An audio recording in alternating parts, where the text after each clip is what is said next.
এওঁলোকে কৈছে যে এওঁলোকৰ বোৰ্ড বহিব, বোৰ্ড বহিলে সেই এলটমেণ্টটো কেঞ্চেল কৰিব। আৰু বোকা চিটোৱাৰ ৰাজনীতি কৰিলে নহ'ব। হা? ঘৰটো ভাঙিব নে নাভাঙে? ঘৰটো ভাঙিব লাগিব। আৰু যদি এলটমেণ্ট কেঞ্চেল হয় তেতিয়া ঘৰ ভাঙিবই। এলটমেণ্ট কেঞ্চেল হ'লে ঘৰ ভাঙিবই।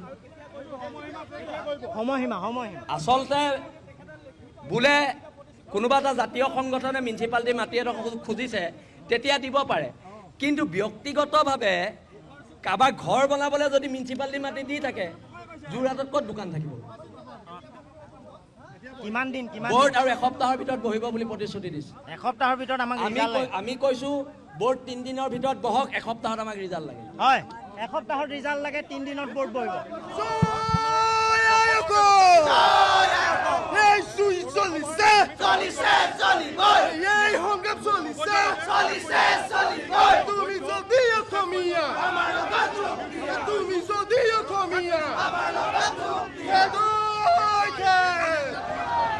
যোৰহাটবাসী ৰাইজক ধন্যবাদ জ্ঞাপন কৰিছোঁ, কাৰণ খিলঞ্জীয়াৰ স্বাৰ্থত আপোনালোক স্বতঃস্ফূৰ্তভাৱে ওলাই আহিছে।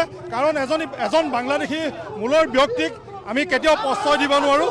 যোৰহাট শৈক্ষিক নগৰী হিচাপে আমি তেখেতৰ এই দাদাগিৰি আমি সহ্য নকৰোঁ, কাৰণ তেখেতক যেতিয়ালৈকে জেল হাজতলৈ নপঠায় তেতিয়ালৈকে আমি ক্ষান্ত নহওঁ। বহুত বহুত ধন্যবাদ জনাইছোঁ। যোৰহাটবাসী ৰাইজ স্বতঃস্ফূৰ্তভাৱে ওলাই আহিছে, আৰু যি পৰ্যন্ত আজাদ চৌধুৰীক গ্ৰেপ্তাৰ নকৰে অসম চৰকাৰে, আৰু যি পৰ্যন্ত তেওঁ ঘৰটো উচ্ছেদ নকৰে, সেই পৰ্যন্ত আমাৰ ধাৰাবাহিক প্ৰতিবাদ আমাৰ অব্যাহত থাকিব।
এওঁলোকে কৈছে যে এওঁলোকৰ বোৰ্ড বহিব, বোৰ্ড বহিলে সেই এলটমেণ্টটো কেঞ্চেল কৰিব।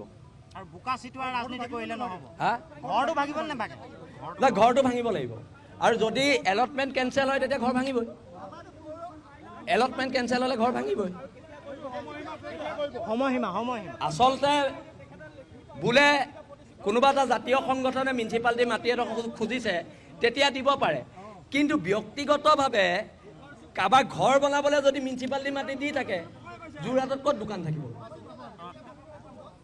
কিমান দিন বোৰ্ড আৰু এসপ্তাহৰ ভিতৰত বহিব বুলি প্ৰতিশ্ৰুতি দিছে। এসপ্তাহৰ ভিতৰত আমাক আমি কৈছোঁ বোৰ্ড 3 দিনৰ ভিতৰত বহক, এসপ্তাহত আমাক ৰিজাল্ট লাগে। হয়, এসপ্তাহত ৰিজাল্ট লাগে, 3 দিনত বোৰ্ড বহিব।